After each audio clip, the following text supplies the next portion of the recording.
We've got a special guest to start things off right away. We're going to jump right in, and we're happy to welcome this guest to the show. He is a former Notre Dame men's basketball player, of course, starred for the Fighting Irish in the 1990s, played in the NBA for a decade as well, and now he is back at his alma mater as the general manager of both the Notre Dame men's and women's basketball team. Pat Garrity is with us. How are you today, Pat? I'm great, Sean. It's great to be with you. Thanks for doing this, I guess, first of all. Great weather outside, so there's probably a lot of other things that you could be doing right now, but I appreciate it. I think there was some golf this morning, if I remember. Wasn't there? I got 14 holes in. As scrambles go, it went a little bit longer than 4 hours, but I was able to play with a great group of sponsors, the Gurley Leap folks. A lot of fun. Got through 14. Don't think I played necessarily that well, but got back here and showered and ready to go here and talk some hoops. You made it. You're all cleaned up and Sure. ready to go. Awesome. I'm curious, if you had asked Coach McLeod or maybe your Notre Dame teammates, almost 30 years ago, do you think that they would have predicted that you would be back here at Notre Dame in a position like this? Oh, man. I think that might have been the easier prediction that could have happened. I think if you would have asked them to predict that landscape of college basketball and how we operate, and that there's now a need for front office people to actually put together and help the coaching staff manage teams, I don't think anyone would have foresaw that. But here we are. Well, I mean, speaking of predictions, like if I remember right, I think when your career started, Notre Dame was still independent in basketball, like before they joined the Big East, right? That's right. Yeah, it had been announced when I was being recruited as a senior in high school. We knew we were going to the Big East in the 95-96 season, but we had the one season of still an independent schedule, and that was it was a murderer's row. It was the who's who of college basketball. Yeah. But Georgetown and Providence of it, the whole game. Yeah, exactly. Well, I mean, I don't think that anyone would have predicted that Notre Dame basketball would be playing in the ACC at this point, right? No. And it was such a, obviously it's totally understandable what happened kind of from a macro perspective and football driving the decisions a lot of schools made. And when the big football schools left the Big East, it was really, hard for Notre Dame to kind of stay in there in the Olympic sports. And absolutely. But it was, in the night, I think that really was, still kind of the heyday, obviously, for the Big East. Nothing, obviously, like in the 80s when they had some of those teams, but just the names that came out of Big East basketball in the mid 90s: Iverson, Kerry Kittles, Ray Allen. It was a great time for college basketball. Well, you were hired, obviously, to this unique role at Notre Dame, men's and women's basketball general manager, and you talked about how the landscape has changed. I mean, just a couple of years ago, nobody had a general manager. So I'm curious when go back to when Pete Bavacqua first approached you with this. Like, what was that pitch like? What were some of your thoughts at that point? Well, I mean, the easy part about the pitch was Notre Dame, and sure. We didn't have to sell me on that. This place there's probably no more special place I could come to work. Just not only for my experience here. My son is a rising junior here. He's a walk-on the football team. He's just had an unbelievable experience. It's meant so much to my family. But, from the actual work side and what the job was going to be, the idea was really like that coaches no more really have the ability to kind of take a longer-term perspective, right? Because they're faced every offseason with massive turnover on the roster. And so having to put the hat on where you're trying to develop young men and young women, where you're having to go out and recruit, bring them in, think about what time of team you're going to be on the floor. And then every season that could potentially, come undone and you have to start over again. It's really a lot to ask for a head coach. And so, the pitch from Pete was, hey, we need someone to come in here. And obviously number one priority is the roster and the roster construction and how we're managing it, how we're putting it together, but just how we're taking a longer term view of, how we're going to manage these programs and what we want to do to stay competitive and compete at the highest level in the ACC and in the NCAA. Do you have like you see some of the draft war rooms and so, boards up on the wall, like this class that like, I imagine it's got to be pretty tough when you consider the transfer portal is part of this equation when you are trying to plan that far. Like how far in advance can you even plan at this point? Well, you take the view that you're going to recruit well and you're going to do well in developing players, and you're going to bring them in and they're going to battle. And just like in any team, there's going to be a pecking order that's going to be established. I think the tricky thing now in college basketball is then after a year or two, when a player maybe doesn't see the opportunity to play, there could be attrition there, and it could work the other way. If someone really pops and has become a target for other schools, and that's really the job, is planning for, okay, who are going to be the guys that retention is really going to be a hot button issue because they've established themselves, they become really attractive targets for other schools. And then the other thing, at Notre Dame here, we make a commitment when we offer scholarships to young men. It's a 4-year commitment, right? And so just making sure we're delivering on all of those promises for the players that are, really good players, really good students, but, maybe taking a little bit longer time to develop and having to sell them on the fact that this, you have to take a long view as an athlete. It takes time to become a good player and develop. It's a competitive league. And so we're kind of addressing both problems, continually.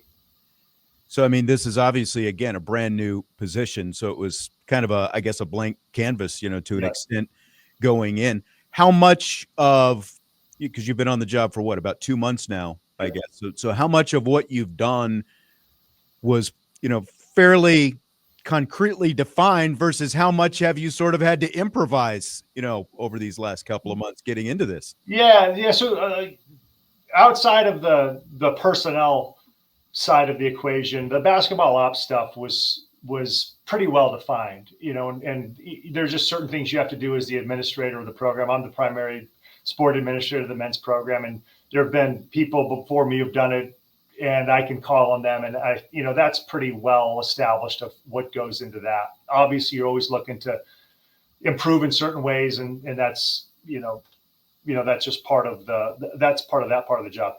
On the general manager part of the job and putting the team together, managing the cap, if you will, that's new. And it's new because the rules all changed July 1st. And we went from a world where everything was uncapped and there was not much, if any, transparency in the system, where now that there's a framework being established on how teams can operate. And so I would say I'm learning as we go along, but everybody in this seat who's managing a roster in college basketball is learning and figuring out, kind of what is the best way to do it given who we are, what we want to accomplish, and the constraints we're working with. Pat Garrity is with us, the new general manager of both the Notre Dame men's and women's basketball programs. And as he just said, I didn't even mention that part of your title before, the fact that you are the sport administrator for men's basketball. And I think that came up at your press conference. It's like you've got 3 different jobs rolled into one. So, like, do most days, does one of those consume at least part of your day? Are there any days where it's sort of singular? How is that sort of meshed so far? Yeah, and I mean, it depends on what point we are in the season. So I was fortunate to come into a time where both rosters were set for the 25-26 season, right? So 2 really main focuses right now are, as our coaches are going out and recruiting for that 26 class, putting all of the information in their hands of what their teams could look like and what they have to work with.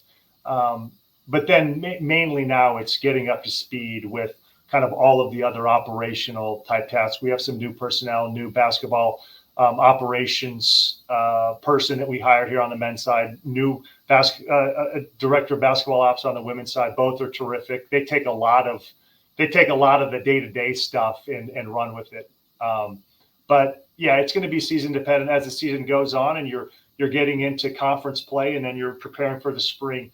that's really when, you really have to take a clear-eyed view of what your team might look like going forward, who's potentially at risk, who are high priorities to kind of get in front of it and hopefully have things set as you're going. So nothing in the transfer portal comes as a big surprise to you. Right. This, the role of general manager from team to team, school to school, program to program, I think there's sort of like a different definition, wherever you happen to be. So, I mean, again, with looking at all that you've got on your plate, if you were going to boil this down, like if you were at a party and you were going to actually tell someone, okay, here's what I do, what would that sound like to you? Yeah, it would sound like I work with the head coaches of both staff to put all of the information kind of at their fingertips of what they have to work with financially in terms of putting their roster together and helping them manage through that. And, that's obviously comes with conversations with, players who have NIL agents, some it's with families. That's really the different new piece of the job relative to kind of all of the operational stuff that, is not really different from before I got here. You've got the assistant general manager experience, of course, from your time in Detroit previously. So how much of what you're doing now is actually similar to that, and how much is different? Again, like when we consider all the factors that you've talked about already. Yeah, no, the similarities are obviously you have to know your team and you have to know your strengths and weaknesses as a team, your needs. The personnel side in college basketball, you're more reliant on the coach. The coaches are the ones that have to go and coach the players. They have to recruit them, form relationships. So those, I was, coming into this job that was an important point to me, is like, we're all clear that coaches have final say on personnel. I think the overlap comes in, when you're putting a team together, you have to kind of look at the steps and the sequences you have to take in terms of locking players in. That's really no different than in the NBA. Obviously, the big difference is no one's on multi-year contracts. There's no transparency across teams about what other players' contract situations are, what they're making, the cap situations of other teams. In the NBA, you go to the NBA's portal, you see every team's financial position down to the finest details of every contract. This is a 180 from that. There's zero transparency in this. And so, of course, you're trying to be out, you're trying to talk to people, you're trying to do, gather intel to have the best picture you can. But that's what I would say is the biggest difference, is you're operating on a year by year basis with no view into your competitors. Yeah. Everybody's basically a free agent every year. Yep. When it comes down to it. That's true.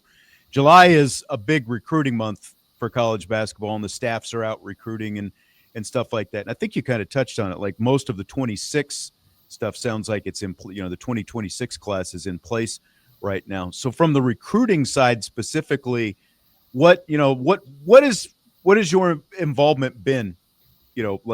Just very specific to that, the recruiting itself. Yeah. So we have coaches that are out on the road. They're really responsible for the talent evaluation piece and the fit piece, kind of the identification of who we're in the mix for. When it gets to me, it's kind of at the point of, the commercial side. Obviously, that's a conversation that you just have to have with recruits now. Just it's a reality. But more than that, I think that Notre Dame offers unique attributes and opportunities to student athletes. And so my conversation, when I pick it up at that point, not only is kind of the NIL and rev share part, but really just because I lived it both as a player here, as a student here, and now as a Notre Dame parent, really speaking to them of what it means to be a student athlete at Notre Dame. One of the things that you talked about at your press conference was sort of like, because you are a former Notre Dame player, the outreach to other former players. Yes. Have you heard or been able to talk to a lot of those men and women, I guess, this summer so far? Yes, no, it's been a lot of fun, and obviously, is when the fall starts up, that's when folks start coming back to campus more. We just had a terrific event out in Las Vegas during the NBA Summer League, where we were able to bring together 20 people, not only former players, but parents, people that went here that now work in the NBA, had a little event just to all get together. And that is a big priority. Is we have such a great group of former men's and women's basketball players, and just being always available for them when they're coming in town, they're picking up the phone, spending time with them, giving them maybe a little bit of an insight of what's going on in the program, what's going on in college basketball now. That's a big priority, and something I'll be spending quite a bit of time on here. A couple questions that have popped up in our live chat on YouTube that I'll let you tackle here. Joseph Barrett wants to know how you'll divide your time between men's and women's basketball teams. Yeah. No, it goes back to a little bit of what we were talking about earlier. So when it comes to the roster construction, managing the cap, that equal amount of time and responsibility when it comes to that, because I am the primary sport admin in basketball, much more time kind of on all of the operational, tasks that comes along with this side. I sit over on the men's side, but when it comes to working with the women's side, it's just really working closely with Niele and equipping her with all of the information she needs, what trade-offs potentially could be coming down the road when she's putting a team together, as she goes out and makes offers and then has to deal with retention as the season goes on and nears an end.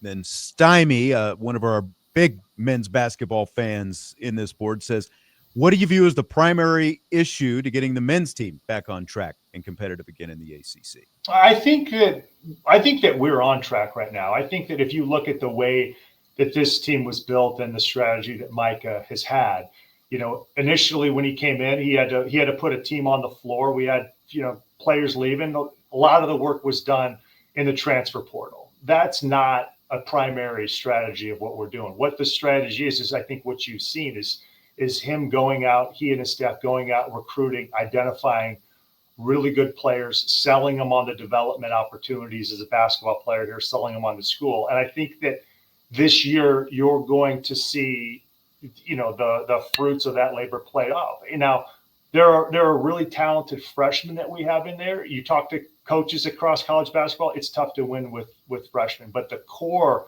of a really good Notre Dame men's team, I think, is already here right now. And the issue for us going to be going forward is I think Mike has proven that he can get talented, high ceiling players in here. Now it's developing them and then retaining them going into their, keeping them their junior and their senior years, right? It takes time to be, a high level starter in the ACC. You have special players. You look at the guys at Duke last year, that was an anomaly. You had 3 top 10 picks on that team, right? The more common course is you have to get those players on the floor early. They have to play through mistakes. They grow as sophomores. By the time they're juniors, they're ready to take the mantle and lead and win you basketball games. Yeah, these last couple of recruiting classes, obviously this incoming class is elite, but I think the last 2 have been really, a really good foundation for them to build on after there was so little, kind of meat on the bone on the roster when he took over a couple of years ago. I think the fun thing about I think the fun thing about this team going in is maybe 3 or 4 of the players that are going to be the high minute guys. Obviously Marcus Burton, obviously Braden, the way he shoots the basketball, Carson Tout, who's a grad transfer from Northern Arizona, just a very smart, mature, physically developed, he's ready to play. After that, it is going to be guys battling for minutes. And I think that's going to be a really fun process to watch of who emerges from that group. Yeah, absolutely. Pat Garrity, the general manager of the Notre Dame men's and women's basketball team, and I won't forget this time to include also the sport administrator with plenty of things on his plate. July's almost over. We're almost here. We're basically just a couple of months away from practice starting. It's exciting. No, it absolutely is. And I think for the coaches now, this is the time they can breathe a little bit. The recruiting period's over. The last 2 weeks for them on both sides has been a gauntlet. They've been out straight 2 weeks, seeing all the players, that they're going to see now that that is over. It's goes on to the next step of who you're going to bring on campus. Who are you really, targeting? They already know those names, and it's now just running that playbook of getting set for bringing them on and selling them on all the wonderful things that can come to you when you come to a place like this.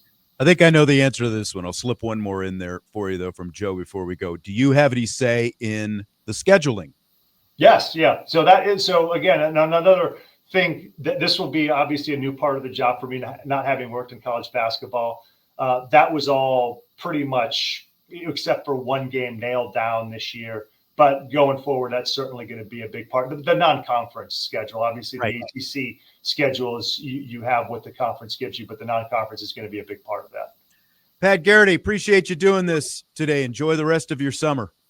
Anytime, Sean. Thanks for having me. All right, take care. Thank you. Yep. That is Pat Garrity, again, the new general manager and men's basketball administrator for Notre Dame, men's and women's basketball GM. We will take a timeout. When we come back, Trevor Trowbridge is going to jump in. We'll hear some comments from Fighting Irish head coach Marcus Freeman as we wrap up the first segment of the show, and we'll see how it goes in the YouTube stream with the commercial breaks today and what everybody thinks about that. We got a little bit something different. We'll be back, though, right after we take this timeout.